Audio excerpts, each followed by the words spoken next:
Once we've recorded our performance using an external MIDI controller, we have what's called an instrument part here. We can see that highlighted with this light blue border. And an instrument part is essentially a container for our MIDI notes that we've recorded. And if I were to come to the edge here and pull this in, we can see that these are no longer visible and they will not play back, of course. Let's click hold in the ruler and drag up to view these. So we could do that at either end. Now the MIDI part also makes it easier for us to move our recorded MIDI performance to any other part of our instrument track or even to another instrument track that we may be using a different instrument on. So for instance, this could be useful to duplicate and have another instrument play this same part. So I could hold Alt and then click hold and drag. And now we've got this MIDI part on this track where I have a viola, but we'll delete this while it's highlighted. And in this tutorial, we're going to specifically focus on the individual MIDI notes that are contained within our MIDI part and were recorded and how we can go about manipulating them. Now this is done within the edit view, and in order to access that, we can come down to the bottom, and while our MIDI part or instrument part is selected, we can click on the edit. We can also use the function key F2, or we can simply double click on our instrument part to open up our editor below. Now let's go ahead and hover at the border here and pull this up just a little bit. And I'd like to mention that if you ever open up the editor and things look a little bit strange, then one place you can check is by coming to the top left-hand corner. And we, by default, open it to the piano view, but we also have a drum view, which we can access by clicking here. This is going to open up by default if we're using the Impact, for instance. Because it is a drum machine, then we default to the drum view. Now here to the right, we have a score view, so we can access that as well. So if you ever open up the editor and it doesn't look like what you're expecting, the first place I would check would be here, and just be sure that you're on the correct view. For this tutorial, we're going to work with the piano view. Now we can also detach this window by clicking on the up arrow, and then we can see that this kind of defaults to a maximized view, but typically you'll open like this. You can then drag this to a second monitor and then use the button here to make this full screen. And for the remainder of the tutorial, I think we'll go ahead with this big view so that we can see everything clearly for those of you who may be watching on a tablet or smartphone. Now we've got several different areas to our edit view, and we have our toolbar at the top. Over to the left, we have our inspector. To the right, we have our piano roll. This is our main area for manipulating our MIDI notes. And then at the bottom, we have an automation lane where we can access velocity, note controller, sound variations, and so on. If we'd like to add an automation lane for a particular parameter, we can always click on the ellipsis here, and then we can add from this window. This is a little bit strange because we have a falcon on here. But if I come to the top left, we can choose what instrument we're working with within the edit view. So I'll choose the presence. Now let's come to the same ellipsis button here, and when I click, we can see that I can access the LFO, and I can then, let's just choose the type. I'll double click on that, and now we can see we have a tab for type, and we can add automation for that in our lane down below. But that's beyond the scope of our MIDI editing video. We can select the type, and then I'll choose remove. Yes, let's close this window. We're back on our velocity. Now, before we leave here, just know that if you're not seeing this automation lane, you can click on this button here to show or hide. We also have a plus where we can add additional lanes if we'd like to work with different modulations in relation to each other. These can be resized like so. And if we'd like to remove, we can click on the minus here, and we'll just take this back to the default, just showing our velocity tab here. And we'll then come back to the top left corner. Let's click on the downward facing arrow and switch back to our falcon with the piano passage that we recorded. Let's click in the ruler and drag up, click, hold, and drag so we can view all of the notes. And while we have the arrow tool selected, I can click once to select a note. I can click, hold, and drag to select a group of notes. And if you notice, when I click, we are hearing our piano being auditioned. If you'd prefer for that behavior to be turned off, you can come here to Audition Notes within the inspector and click on the check here. Once we deselect that, whenever we click on a note, it will not be auditioned. Now, in addition to clicking to select notes or click, hold, and drag, we can also come to the action menu here. And at the top under global, we have a select notes option here. So if I go ahead and select that, we have a dialog where we can make use of some different choices to select our notes. This is a bit beyond this video. I did a tutorial on the action menu and all of the different things that you can accomplish there. So I'll leave a link in the top right-hand corner if you'd like more information on that.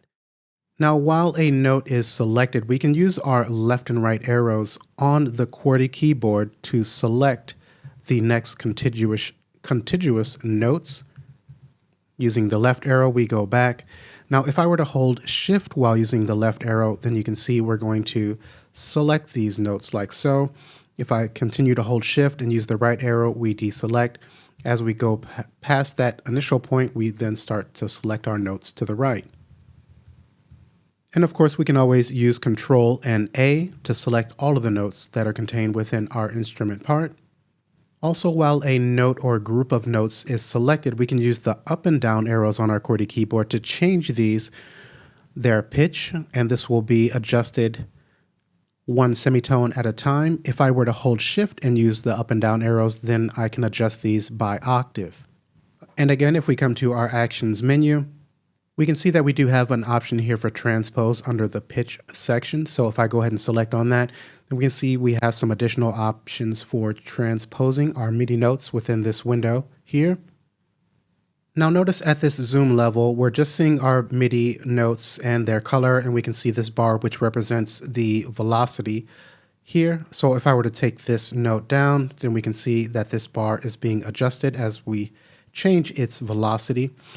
But I wanted to make the point that if we change the zoom and zoom in on this, take note of our notes here. In the bottom right-hand corner, we have a data zoom. We can click, hold, and drag that up or down, or we can use our mouse wheel. And then as I zoom in, we can see that we have the pitch that our notes is on that's going to pop up at the front of each note here. So this can help you with finding what you're looking for. You can also see that we have a pop-up window showing the pitch, its length, and velocity as well. Now let's select this D3 note and come over to the inspector, and we have a pitch field here. And we can use this field to change the pitch position as well. So if I were to change this to A3, we can see that this has then been moved. We can also click in this field and type in a value. I'll just put in D3 to take that back to its original location. Above the pitch field, we have our selected note or notes start, end, and length. And we can hover over these fields and use our mouse wheel to adjust the notes by bar, which would be this first field, then quarter notes, 16th notes, and finally the last field would be adjusted in ticks. So this is for our length. So if I wanted to increase the length by 1 bar, then I can hover over this field here and then use my mouse wheel. I'll scroll up and we can see that this is then extended by a bar. If I come to the second field and hover, then we see that this is changing by quarter note. The third field is going to be 16th notes. And then again, the last field will be in ticks. And that's just very small adjustments if you can see that. Now we can also double click in these fields and manually put in a value as well. And if we come up to the Actions menu and under the Time section, you see that we have Spot. So if I click on this, then we have this dialog here where we can change the position of this note, and by default this is going to be on bars. But again, we have the same fields, start and end. We can change this to seconds, samples, or frames if we're trying to match up notes to video, for instance. So just know that you have this spot feature as well within the Actions menu. But we'll go ahead and cancel out of there. Now, as you can imagine, with the arrow tool active, we can click, hold, and drag our notes horizontally as well. And right now, our snap is turned off. So I can freely, here's our snap, I can freely place this wherever I'd like. If our snap is engaged, then we are going to snap to whatever we have our quantize value set to. So currently that's set to quarter. So if you notice now, then this is going to snap to our quarter note quantize value. If I were to change this to, say, eighth notes, then you'll notice this is snapping to our eighth note setting. And as you can imagine, if I set this to quarter, we're then snapping to that quarter note setting. Let's change this back to eighth notes. And it's also important to keep in mind that our quantized value and snap is going to affect our tools as well. So if I press 2 on the QWERTY keyboard to switch to our split tool, then as I hover and move horizontally, you can see that that's snapping to the eighth note quantized value. If I change this to quarter note, then you'll see that's snapping to our quarter. And as you can imagine, I'll press N as in never and turn the snap off. And now I can precisely make cuts to these notes wherever I'd like. Let's press 1 to come back to the arrow tool, and we will undo those cuts. Now, while we're on the topic of moving notes, we can also make use of the nudge feature within Studio One. And let's go ahead and select our E4 note here. And while this is selected, I can hold Alt and use the right or left arrow keys on the QWERTY keyboard. And this is going to nudge our MIDI note in ticks. Hopefully you can see that moving. And it's adjusting this in ticks because our snap is currently turned off. So when our snap is off and we hold Control and the right or left arrow, that's going to move our selected MIDI note in ticks. Now, if I were to turn the snap back on here and hold Alt, then this is going to nudge our MIDI note by whatever our quantized value is set to. So right now it's set to quarter notes. So while I'm holding Alt, I'll right arrow, and we can see that that's moving to the quarter note quantized value setting. Okay, now if I were to change this to eighth notes, then hold Alt, right arrow, we can see that that is snapping or being nudged to our eighth note quantized value. Now if I were to hold Alt and Control both at the same time and use the right and left arrows, then this is going to nudge our MIDI note or selected notes by bar.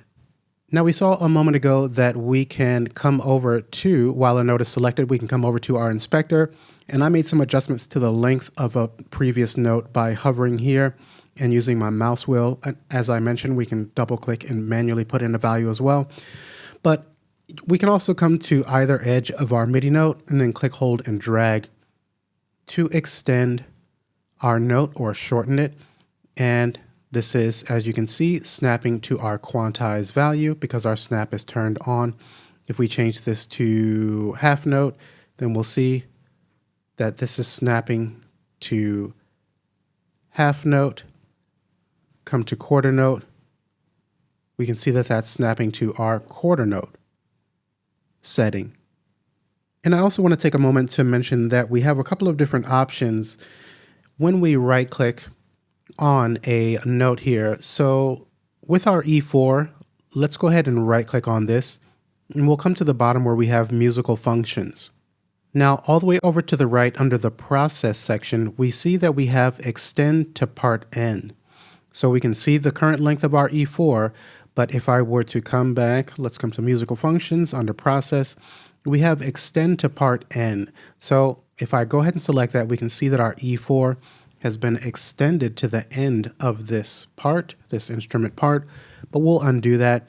Now you can of course apply this action to multiple notes. So let's select all of these, right click, come to our musical functions, and under process, extend to part end.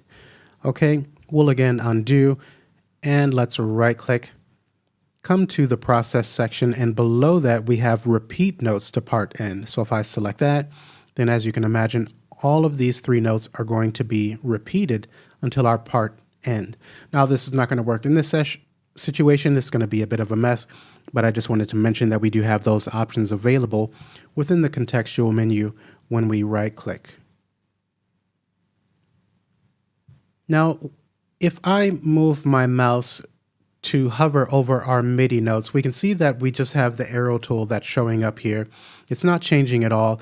But depending on your zoom level, we do have some extra features that are going to pop up here when we're hovering on our notes. So let's again come to our data zoom down in the bottom right hand corner, click, hold, and make this a little bit larger here. We'll just take that to maximum. And then now when I hover on our notes, we can see that our arrow is changing to different tools here. So when we hover at the top, we see we have a couple of dashes here, vertical dashes that are popping up, and the arrow changes to the paint tool. Now I can click, hold, and drag up or down while this is active to adjust that note's velocity. So if you take note here, within the automation lane, we have velocity tab active. Now when I click, hold, and drag, coming to the top, we want that paint tool. If I drag down, we can see our velocity is being decreased or increased depending if we move upwards. Now, if I hover at the bottom, then we see that our arrow tool changes to the knife tool or the split tool. So here, and again, this is affected by our snap, so we're snapping to quarter notes because that's what our quantized value is set to. So again, hover at the bottom. Let's go ahead and click once, and this is going to split our note into 2 notes. Now that we've made that split, if I come to the bottom and hover at the point of that split, then we have a little tube of glue that shows up, and then I can use this to rejoin these back together again. Now let's take a look at adding additional notes. Maybe you are hearing a couple of extra notes within the part that you've recorded and you'd like to add those to your instrument part. It's a pretty simple process. While the arrow tool is active, we can simply double click and double click to add our notes. And if you notice, these are being added as quarter notes here. And the reason for that is because our quantized value is set to quarter note. So if I were to change this to, let's say, half note, and let's double click, now we can see that this is added as a half note. So the length of our added notes is going to be determined by our quantized value, unless we come to the inspector here, and then towards the center we have length. And to the right of that, we have the Q active here. So this means that we're telling the edit view to default to the quantized value that we're making use of here. Now, if we go ahead and click once to turn that off, and then let's say I change this to eighth note. Now, when I double click, we're going to add an eighth note. If I change this to quarter note, then we add a quarter note. So because we deselected this follow quantize, we're then going to make use of whatever setting we choose to put in here. And we also have the option to choose straight, triplet, quintuplet, and so on. And also we can make it dotted. But let's go ahead and set this to follow our quantized value. Let's click, hold, and drag to select these notes. I'll press delete to remove those out. Now, we can also add notes by using the paint tool. So let's press 3 to activate it. And if I click once, then it's going to be added based on our quantized value. Again, because we turned that back on here. But if I click, hold, and drag, then we can set this to be whatever length that we'd like. And if you notice, this is snapping by half notes, and that's because our snap is turned on. And it's set to half notes for our quantized value. If I turn the snap off and then click, hold, and drag, you can see I can freely place this, and it's not going to snap to our quantized value. Let's press 1 for the arrow tool, click, hold, and drag, and delete those notes out. Another thing that I'd like to mention is that when we're adding notes, if our snap is currently turned off here, so if I were to click in between a grid line, then our note, I'm going to double click, our note is added exactly where we click. If I switch to the paint tool and I click in between the grid lines, it's going to be added exactly where I click. But if I were to turn the snap on and then come in between grid lines and click, it's going to snap that note to our quantized value here. So right now it's set to half, so you can see that that defaulted there. If I change this to quarter, and let's say click in between the grid lines here, that's going to snap to the nearest quarter note division. And that's going to apply to whether we're adding notes with the paint tool or we're using the arrow tool and double clicking in between the grid lines. We can see that that automatically snapped to the nearest quarter note subdivision. Let's again click, hold, and drag to select these and delete those out. If we would like to duplicate a note or a group of notes, that's a pretty simple task. We can select our E4 note here, and I'll press D as in dangerous, and then that will then be duplicated like so. Let's undo. And we also saw that action within the actions menu. where we can come to the process section and repeat notes to part N. So I just wanted to go over that again. We'll undo. Now I can also hold Alt, and then while holding Alt, click, hold, and drag, and that's going to create a duplicate of our note that we can then drag and place wherever we'd like. While our E4 is selected, I can also right click and we have the traditional cut copy. So if I wanted to cut or copy this note, we'll go ahead and copy since we're talking about duplicating. I'll place my playhead cursor here by clicking in the ruler at bar 5, and then I'll Control V to paste that note like so. So that's yet another option for duplicating our notes. Now finally, if I press 3 on the QWERTY keyboard to activate the paint tool, and then just notice we can see our icon as the paint tool, but if I hold Alt, we can see we have a horizontal line that shows up next to that paint tool. And with that active, while I'm holding Alt, I'll click, hold, and drag. You can see that we're creating duplicated notes. And this could be good for creating rolls or trills, whatever you'd like to call them, for like hats or snares and things like that. And these are added as quarter note notes, and that's because our quantize is turned on. If I undo that, let's change our quantize value to half notes. So the paint tool is active. I'll hold Alt. Let's click, hold, and drag, and we can see that we're now adding half notes. Now, this is going to default to the quantize value that we have set here, whether the snap is turned on or off. So if I turn the snap off, and then let's change this to a full bar, let's hold Alt. Our paint tool is still active. I'll click, hold, and drag. And sometimes this can be a little bit funky. Let's change this to half. Click, hold, and drag. And we can see that we're adding that by half. Let's undo. We'll change that to quarter note. Again, our snap is turned off. I'll hold Alt. And we can see we're adding quarter notes. Okay, now let's take a look at something important, and that would be quantize. So if we would like to quantize our notes, and I would recommend to be careful with that because you never want your music to sound robotic, but there are instances where we would like our notes to be quantized. It also depends on what type of music you're producing. So we can see that the notes here that I played at the beginning of this video, these are not quantized to our grid. None of these are really lined up with the grid subdivisions here. So if I'd like to quantize these notes, and I'm going to go ahead and activate the snap again, we can then determine the quantized value that we'd like to snap these to. And I think in this instance, eighth notes would be more fitting. So we'll go ahead and change this. So now these notes are going to be moved to the nearest eighth note that they are close to when I press the letter Q on the QWERTY keyboard. So just take note of our notes. I'll press Q, and we can see that those have been quantized. If I undo by Control Z, we can see they move back to their original position. Now let's just make this extreme, and I'll change this to half notes for our quantized value. No notes are selected, so they'll all be affected. I'll press Q, and now we can see that these go to the nearest half note subdivision. Let's undo.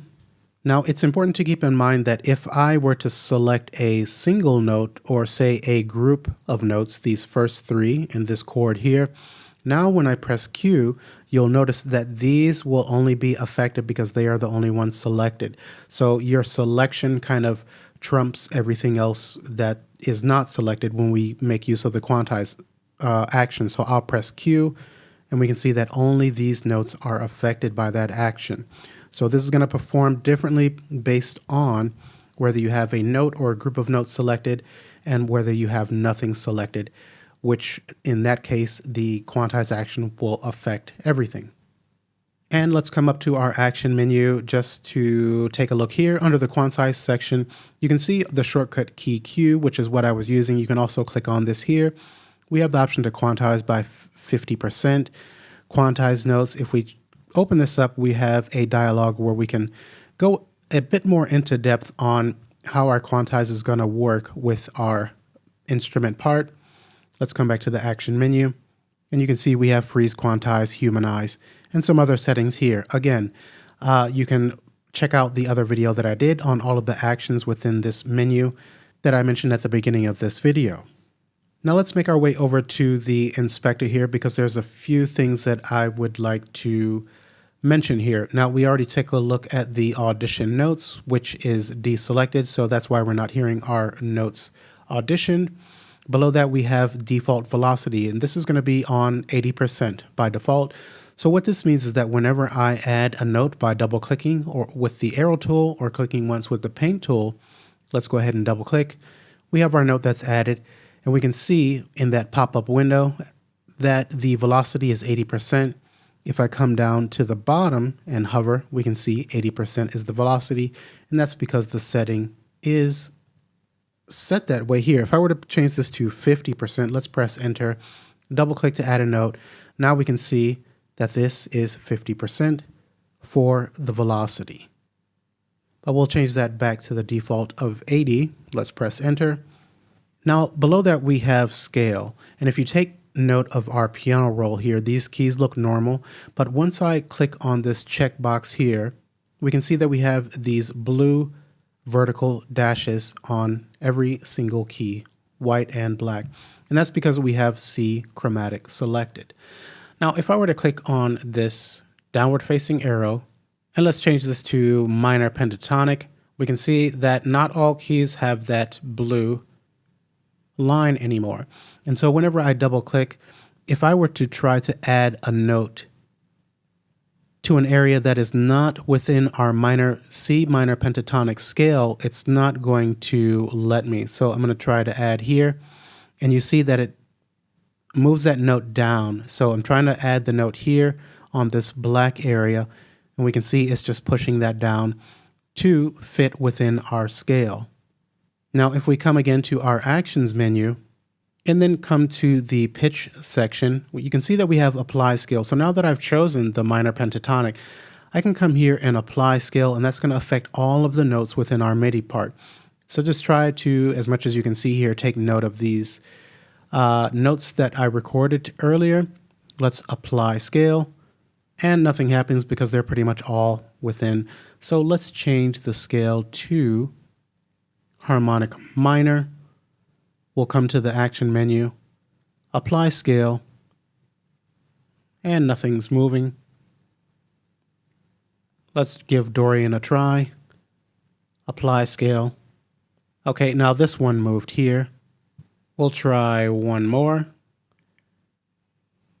Action menu, apply scale, and we can see that this one moved there. But you can see that wherever we have the blue dash, all of our notes are within this area. So if you have a particular scale that you'd like to work with and apply it to the MIDI notes that you've recorded, then you can do so by making the change here and then going to the action menu and applying that scale. Now we've already taken a look at the start, end, and length sections, as well as the pitch, the velocity. If we have a note selected, we can also click on the checkbox to mute that note, so that will no longer be played back. Let's select it again and turn that back off. We can see input chords as we're playing and the selected chord down below that. Now let's switch the track that we're working on. Right now I've got the Falcon selected, and that's our piano part here. Okay, so I'm going to click on the downward facing arrow. Let's select our presence, and then here I have we'll come back quickly to the Falcon. Let's mute that, and we'll switch to the presence, and let's unmute it. And on the presence, I have a viola. So if I click on the piano little icon here to open that up, we can see that I have viola pizzicato. So let's go ahead and play this back to hear how it sounds.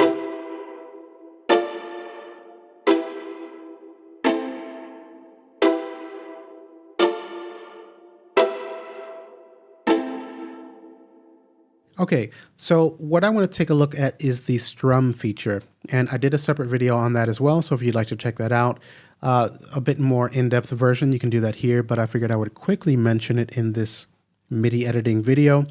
Now, in order to use the strum to make these play more like a strum effect, we specifically need to be sure that we have the paint tool active. So I'm going to press 3 to be sure that that's active, and I'm going to Control A to select all of our notes, And then I'm going to hover at this top note here, and I'm going to hold down Alt and Control. And now while I'm holding Alt and Control, I'm going to click, hold, and drag to the right. And this is actually moving the notes because our scale feature is turned on. So let's go ahead and undo that. And we will turn off the scale function. Okay, all of our notes are still selected. Again, I'll hold Alt, Control, hover on this top note, and just pull these to the right, and our snap is turned on. So this is snapping kind of to half. I don't really want to go that far, and we didn't. Let's go ahead and play this back.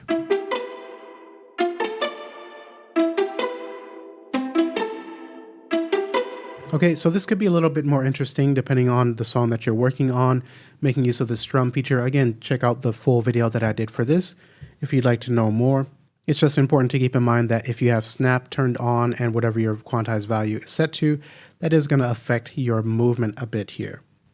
Now let's switch back to our arrow tool, and we will deselect all of our notes here. Let's click, hold, and drag down to get a better view here. Now we can see that all of these notes are one color, and that is because that is what our MIDI part, let's go ahead and close this down a bit. That's because that's what our MIDI part is set to. If I were to come here to the track and click once and change the color, then we can see that our MIDI notes are going to be affected by that. Let's make this full screen again. We can also click here in the top left-hand corner and change like so. But we do have a few different options on the color for our MIDI notes. So here in our toolbar, we have note color, and it's set to part. And that's why all of the notes are the same color and taking on the color that we choose for our instrument part. Now we can click on the downward facing arrow and change this so that they're showing up by pitch. And this could be useful if you are working in the drum edit view and you have an impact or a drum machine and you want these to be separate out and match the color of your individual drum sounds. Let's switch back to the piano view. Come to our note color, click on the down arrow. We also have velocity. So as I come to the bottom, our automation lane, our velocity tab is selected. I'll click, hold, and drag down, and we can see that this note is then changing its color based on the velocity I'm setting down below here. We'll come up to our note color again. We also have scale, which we can make use of. And we can also choose to show or hide the velocity bar, and maybe this will be better to take a look at in our piano piece because those notes are longer. So we'll again come to the top left corner, click on the downward facing arrow, switch to our falcon. Okay, and let's put the note color back to part. Okay, so now I mentioned earlier we can see the different shades here. This gives you a visual representation of what the velocity is set to. So if I come to this note and pull this down, we can see that this bar is then changed, indicating that our velocity is pretty low here. Okay, now if we don't want to see that, then let's get it together here. Okay, let's come to our note color, set to part. Okay, and then down at the bottom, here's our velocity bar, which is on by default. But if I deselect that, then we can see that that is then removed from these notes. So if you prefer not to have that, you can turn that off here. Okay, now if I select a note, then that's going to show up in white. If I come back to our menu here, I can change black for that selection. So now we can see that our notes are going to show up in black with a white border. Okay, we'll come back. Let's deselect that. Now I also want to take a quick moment to mention the macros panel here. So if we click on this button in our toolbar, we can open up that panel and you have some macros that you can make use of that can help you to quickly edit your MIDI. By default, we're going to be on global, and you can see we have different sections for edit, split, zoom. But if we were to come to this downward facing arrow here next to global, let's choose music editing. And you can see we have some features that are going to be a bit more applicable to our MIDI notes, such as quantizing the notes, our pitch controls, transposing. We can also come back to this drop-down arrow here and choose music creation. We can see we can create notes, select notes, move, randomize, and so on. So just be aware that you have these buttons that you can make use of to apply actions a bit more quickly. We'll go ahead and hide that macro panel. And again, I just want to make mention before we leave the edit window to definitely take a look at the action menu and explore the different options that are available here, because this can help you experiment with your MIDI notes, such as mirroring your notes or randomizing, thinning them out, and so on. Now, to finish up, we will close out our editor and we'll take a look at stretching our MIDI notes. And I actually did a separate video for this yesterday, but I'll just quickly mention it here since we're talking about editing MIDI. Now, many of you know we can stretch or compress our audio events, but we also have this option for our instrument parts as well. So if I wanted to stretch this MIDI recording, I can come to the edge here. And if I hold Alt, we see that our double arrows change and we have this little clock. Then I can click hold and drag this out to stretch our MIDI part like so.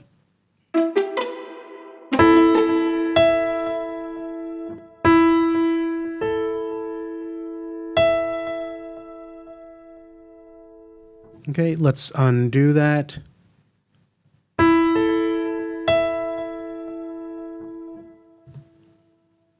Okay, so just be aware that is an option as well within Studio One.